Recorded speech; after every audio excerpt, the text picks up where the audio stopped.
Hello, everyone. On behalf of Island and our partners, we want to welcome you to today's presentation, 3 Reasons Why Disaster Recovery is a Must-Have for 2019. So what are we going to cover today? Why do you need a cloud-based DR? 1, you can't afford the downtime, your backups aren't enough, and cloud makes your job easier. We're going to discuss all of that.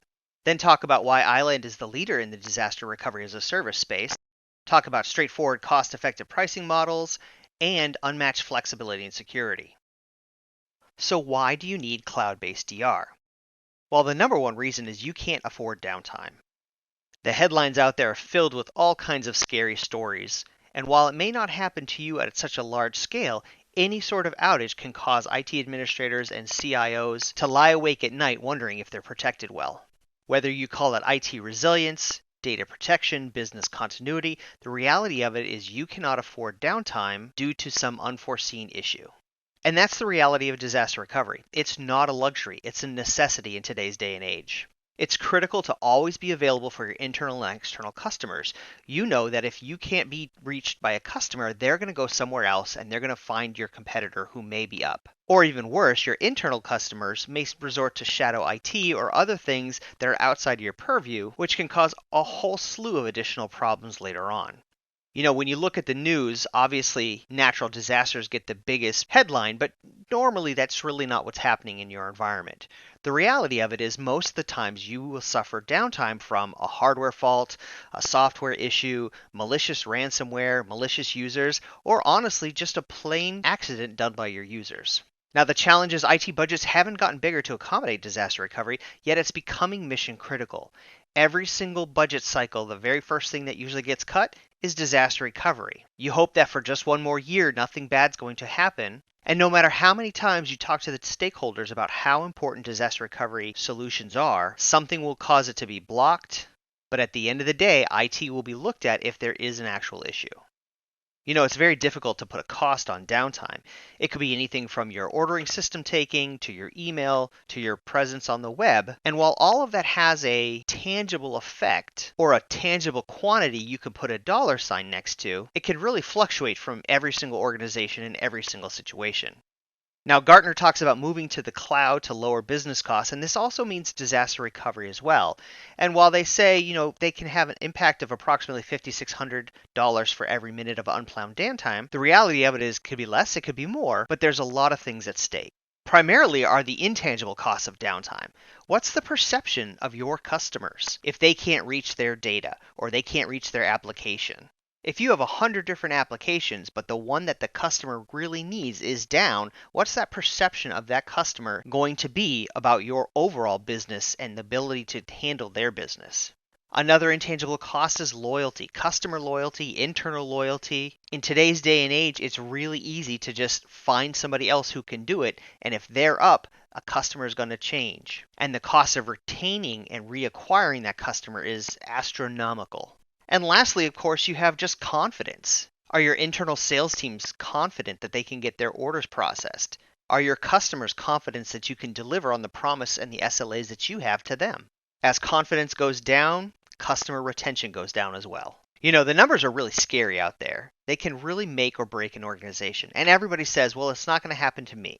But we've done various studies, we've talked to customers throughout the years, and almost half of the customers and organizations out there protect less than half of their virtual machines with a disaster recovery plan. Now, of course, that number is skewed because everyone thinks that their application is tier 1 or highest priority, and obviously IT knows that they only need a certain number of things to run the business, but the things that aren't protected can still impact the business as a whole. What's even more scary is over 85% of decision makers are not confident in their current solution's ability to recover virtual machines. I used to do this a long time ago where we would actually shut down entire data centers, spend an entire 3-day weekend failing over, making sure BIOS and firmware patches were the same, bring on applications, run through an extensive recovery plan, and usually even then, by the end of 3 days, we still weren't confident that this would actually work in a real disaster. Then Monday comes around, you have to power everything back up anyhow, and you just hope that the solution you have in place is good enough or nothing bad's going to happen. In the last 12 months, over 77% of organizations reported experiencing at least one outage. Now, this could be anything from a network outage from the ISP to a database server to a software issue to somebody accidentally deleting something. But the reality of it is not an abnormal thing to have some sort of IT disruption. We aren't talking about earthquakes and comets hitting the data center or anything crazy like that. Simply having a power failure in your data center can wreak havoc across your entire business organization. And according to FEMA, nearly 40% of small businesses close after a disaster. Think about that. If you lose your customer contacts, if you lose your sales receipts, if you lose your orders, let alone if you lose the confidence of your customers, how much is that going to cost to regain, if it's even possible at that point? The second reason you need cloud-based disaster recovery is your backups aren't enough.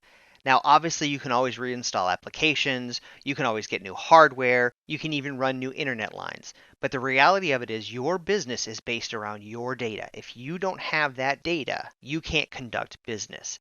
And everyone says, but we have our backups. The reality of it is backups are not the same thing as IT resilience or disaster recovery. One disadvantage of backups, especially in a situation where you need to recover quickly, is backups are prone to unacceptable recovery point objectives. If you're only backing up every night and something happens an hour before the backup, that's an entire day's worth of work that's just now gone. In addition to that, backups can have a painful recovery time objective. If it takes you 17 hours to recover your entire data center from tapes, in addition to however long you were down for, that can be a considerable amount of time.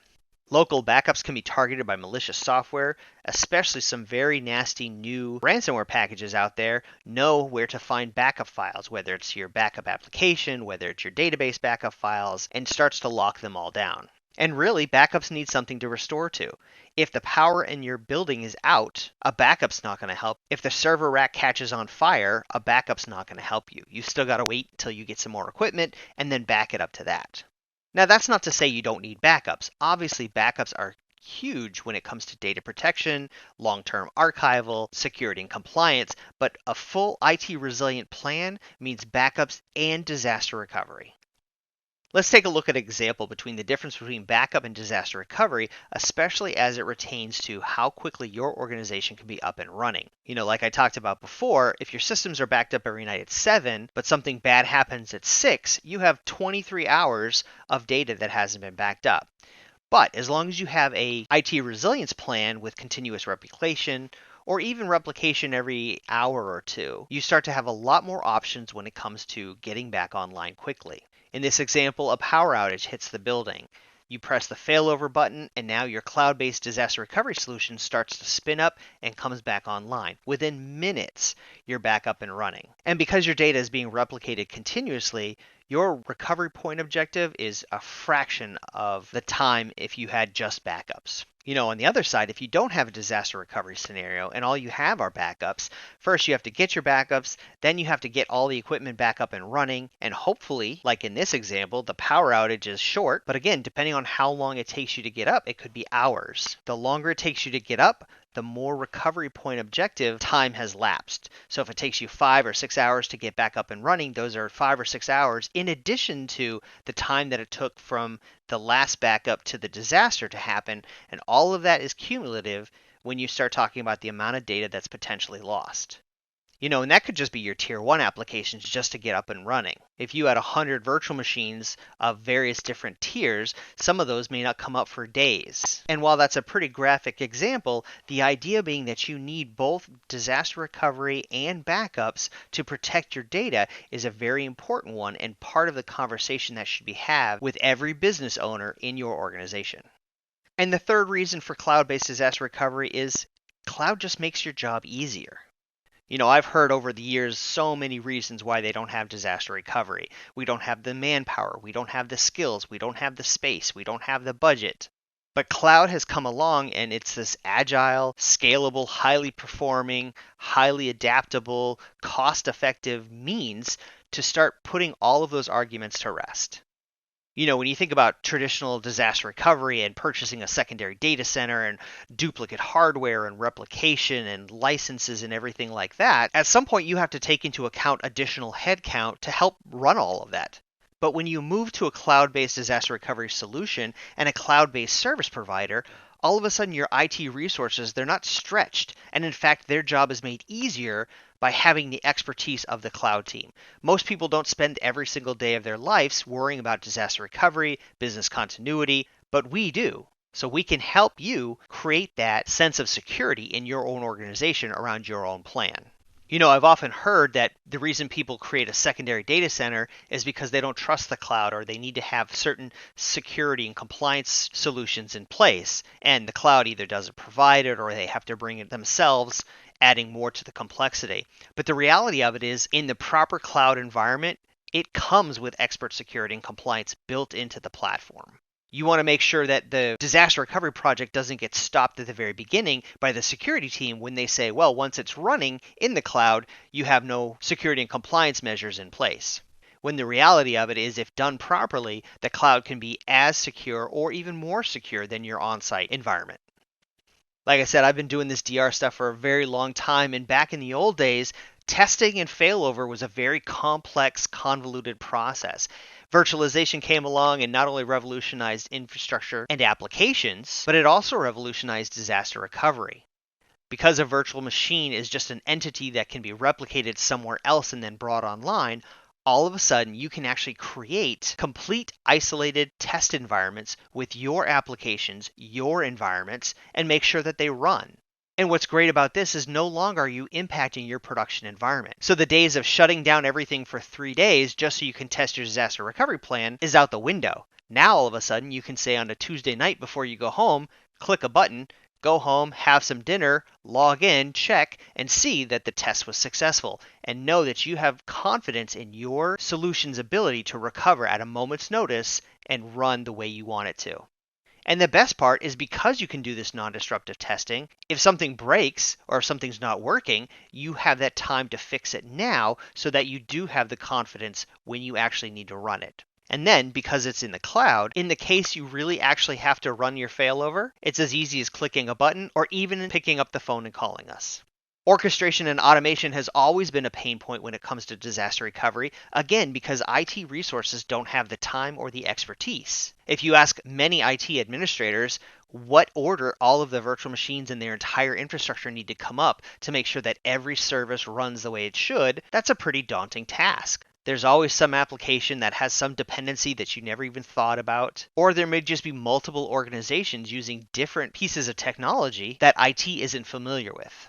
With the ability to orchestrate and automate, now you have complete control over what comes up when and how. And then again, because of the tassel-free testing, now you can test it, make sure things come up, bring in the stakeholders, have them test their applications, have them sign off of it, get all the reports you need. And now at the end of the day, you have a fully baked disaster recovery solution that's been tested and tried and is just ready for you when you need it.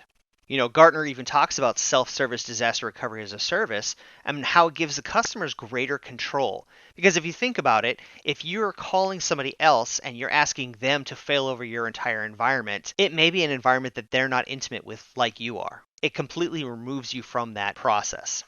Now, the best solution is to have something that's self-service, but yet at the same time, you can call up a cloud service provider and say, hey, I need help with this. Whether you push the button, I push the button, it doesn't matter, but you're with us every step of the way as we bring this back online. So now we start getting into one of the biggest issues about disaster recovery or IT resilience, and it's really about whether you're going to do it yourself, you're going to go to the cloud, who's going to pay for it, how much does it cost. Most of the time, these conversations end right here. When you think about what it takes to do your own data center, whether you're talking about you already have a location or you have to go find a location, this is a pretty heavy-handed visualization, but it puts a point across that you're talking about power and cooling and racks and servers and storage and networking and cables and security, connectivity and software and staff and, oh my gosh. Not to mention the time to test it, to configure it, who's going to maintain it, how much do service contracts cost, the cost of upgrades, all of the software, everything like that. It just really starts to add up. And this is why most disaster recovery or IT resilience solutions fail right at the very beginning during the budget stage. But that's all in the past, because now Trusted Cloud Service Provider is there to solve all of these problems. From initial consultation to concierge onboarding and support, the idea of a cloud service provider is to be your secondary site for disaster recovery. It's to work hand in hand with your IT staff so that all of these other things don't become a barrier to entry for protecting your data. And when you think about it, a cloud service provider's entire job is around making sure your DR solution is successful. So let's talk about why Island. Well, for one, we are the leader in disaster recovery as a service. And in fact, Gartner has named us the leader in the Magic Quadrant for Disaster Recovery as a Service the last 3 years running. We've been providing cloud-based services for over 22 years, and in fact, the last 11 have been focused on disaster recovery and backups. With 8 global data centers and more coming, you know that you can meet all of the compliance and data sovereignty needs you have, as well as the performance needs anywhere in the world. With enterprise-class hardware and multiple awards across multiple vendors, you can see why customers choose Island. Now, beyond just the awards and the locations, it's really about the expertise. When you think about cloud, there are so many different types of clouds. There's private, there's public, there's big box, there's little box, there's regional, there's local, there's service providers, and they all offer different things based upon what you need. When you think about hyperscale, one of the challenges that you may run into is everything is you bring it yourself. You bring your own replication technology, you bring your own security technology, you bring your own expertise, and that may not be something your organization has. With Island, you have access to top-tier support throughout the entire step of the journey. Whether this is initial discussion, onboarding, testing, failover, or even help diagnosing a problem, we are here for you with years of solving problems under our belt. Chances are, whatever you're seeing, you're not the first one, and we've helped customers overcome all of their challenges for disaster recovery, and we can help you as well. With multiple ways of contacting our cloud engineers, you'll always know that you can get the support you need whenever you need it. Talking again about automation, orchestration, failover, and testing, it's very important that you have the tools at your disposal to be able to do any of that stuff. From within the Island Secure Cloud Console, you can create your own runbooks. This could be a combination of application groups that are being replicated. It could be various different tiers of your infrastructure depending on what you need to come up when, or it could even be a failover everything, oh goodness button. At any time through the Secure Cloud Console, you can choose to do a test failover or a live failover. You can choose when you want to recover from, and then you can track the entire progress. Most importantly is the reporting capabilities. Whether you're doing a test or you're actually failing over, you need to understand what came up, what failed over, how fast it took, so that at any point in time, when someone says, hey, what is our scenario if there's a ransomware or there's a malicious attack or even a power outage, you can present a written report that says, here's how long it's going to take for us to get up, here's the systems that we can bring up and at what time, and here's the success we have. With the ability to audit your RTO and DR success, now you can bring those stakeholders to the table and say, hey, look, it's going to take us 25 minutes to get your application back up and running. If that's unacceptable, let's figure out how we can change that. Maybe it's a consolidation of services. Maybe it's a consolidation of servers. Maybe it's just better optimization of how often you replicate. But with all this information at your hands, you can now really tune your disaster recovery solution long before you have to ever use it. Island provides a free analysis tool to right-size your environment from the start called Island Catalyst. You know, one of the challenges with going to cloud is everyone always asks, well, how much do I need? And the reality of it is, if you're going to just copy everything that you have in your existing infrastructure, you might as well just go build it from the ground up in your own building because it's going to be not cost effective at all. The idea behind scalable cloud resources and on-demand resources is that you can really just use what you need. But if you don't know what you need, Island Catalyst can actually tell you this is what you need based on all the different scenarios you want to run, different tiers, and because you have full connectivity to all of the global data centers, you can actually check to see how fast you can get it there, how long is it going to take, how long will it take to replicate, and if the connection is good enough to run your business from when it does fail over. It allows you to truly right-size your cloud solution so you don't overpay by having resources that aren't being used and that you don't underperform when you actually need those resources. Throughout the entire process of Island Concierge onboarding, things like Island Catalyst, network diagrams, discussions with your IT team will actually help you make the best out of your disaster recovery program. Another reason for Island is we offer straightforward, cost-effective pricing. And that allows you to actually afford disaster recovery. And when you think about all the times that disaster recovery is cut from the budget without any conversation about the benefits and the costs, there starts to become a stigma that disaster recovery is too expensive. And the reality of it is, with cloud-based disaster recovery services, that can't be further from the truth. Island has straightforward pricing of per VM software fee and the cost of storage for the data being replicated. So think about that. Previously, we talked about if you wanted to go out and purchase or design your own data center for disaster recovery, the amount of hardware and software and cables and power and equipment and all of those resources up front would be astronomical. When you move to a cloud-based consumption model, really you're just paying for what you need, and all of a sudden all of those costs fall away.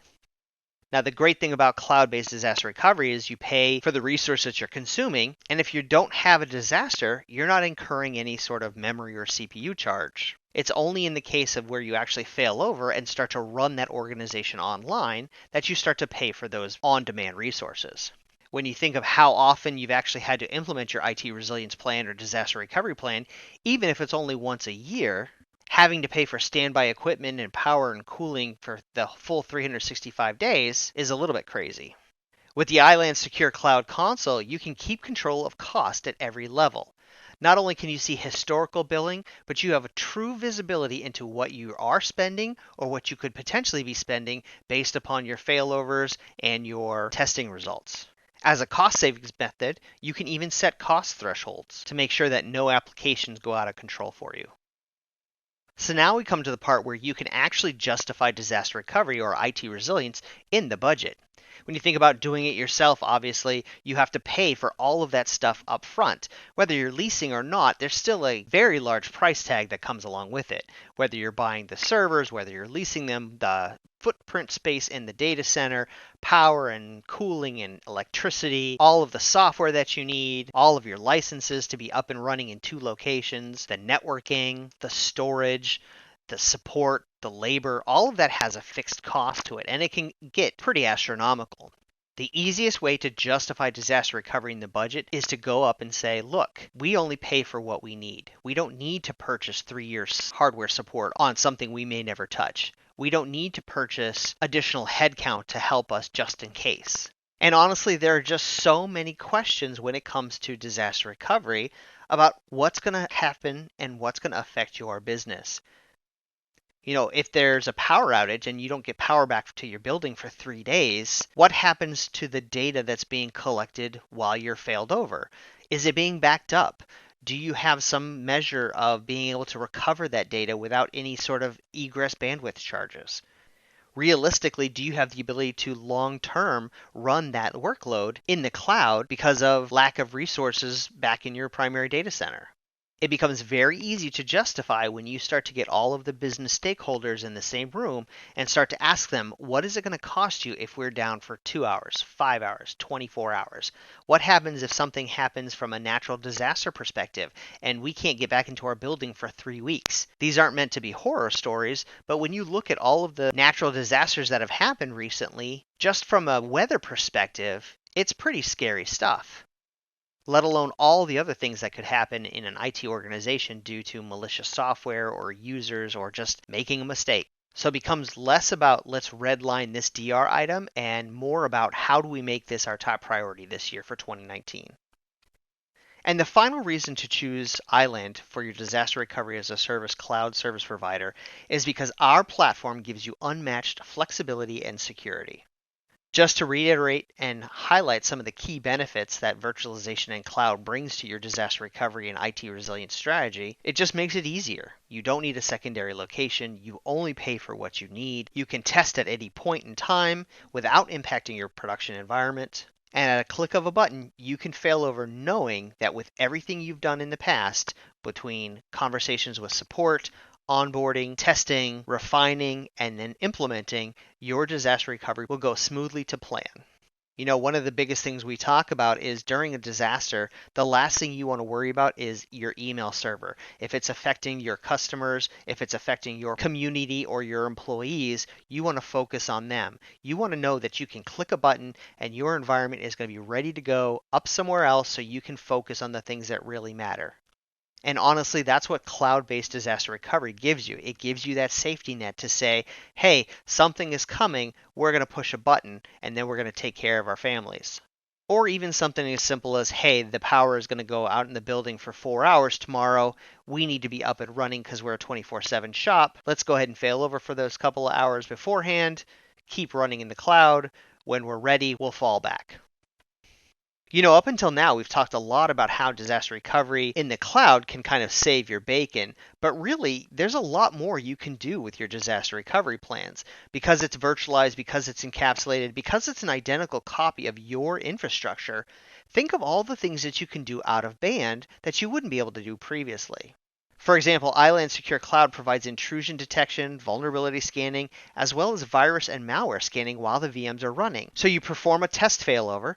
Now, not only are you testing your failover process and make sure services start up, but now non-disruptively, you can run all kinds of very intrusive scans that may be performance hindering on your production environment with no impact to that environment. You can get reports and then do any sort of remediation or mitigation on the production site based on that. Because it is an identical copy of your environment, you don't have to think about how do you build out a test lab or how do I build out a secondary data center because I want to do a couple of different things like testing a new software package or doing user accessibility training or even deep file scanning for governance and compliance. With the ability to take your environment at any point in time and bring it online isolated, you really have the power of an additional production site at your fingertips. To gain more insight and information about making the case to add disaster recovery to your IT budget, download our white paper at iland.com/disaster recovery budget white paper. In addition, there's loads of resources available on iland.com showcasing how our solutions are enabling IT to focus less about the disaster and more about the solution. With that, on behalf of Iland and our partners, I want to thank you for taking time out of your day to watch this. And just know that cloud-based disaster recovery and Iland can not only help you make the case for disaster recovery in your budget, but to help you implement a successful disaster recovery and IT resilience solution. Thank you.